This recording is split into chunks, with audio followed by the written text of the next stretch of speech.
La lecture pour ce 11 juin 2024 se fera dans les Actes des Apôtres, chapitre 11, du verset 19 jusqu'au verset 30. Acte 11, verset 19 à 30. Je lis pour vous. Ceux qui avaient été dispersés par la persécution survenue à l'occasion d'Étienne allèrent jusqu'en Phénicie, dans l'île de Chypre et à Antioche, annonçant la parole seulement aux Juifs. Il y eut cependant parmi eux quelques hommes de Chypre et de Cyrène qui, étant venus à Antioche, s'adressèrent aussi aux Grecs. Ils leur annoncèrent la bonne nouvelle du Seigneur Jésus. La main du Seigneur était avec eux, et un grand nombre de personnes crurent et se convertirent au Seigneur.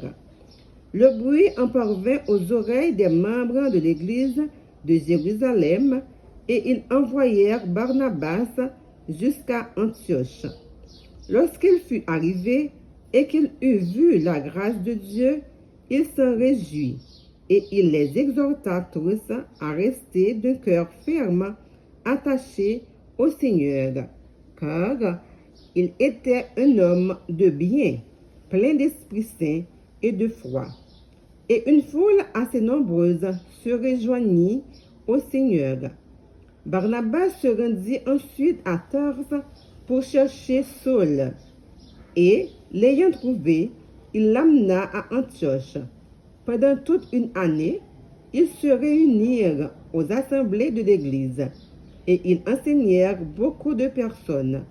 Ce fut à Antioche que pour la première fois, les disciples furent appelés chrétiens. En ce temps-là, des prophètes descendirent de Jérusalem à Antioche. L'un d'eux, nommé Agabus, se leva et annonça par l'Esprit qu'il y aurait une grande famine sur toute la terre. Elle arriva en effet sous Claude. Les disciples résolurent d'envoyer, chacun selon ses moyens, un secours aux frères qui habitaient la Judée. Ils le firent parvenir aux anciens par les mains de Barnabas et de Saul. Parole du Seigneur. Amen.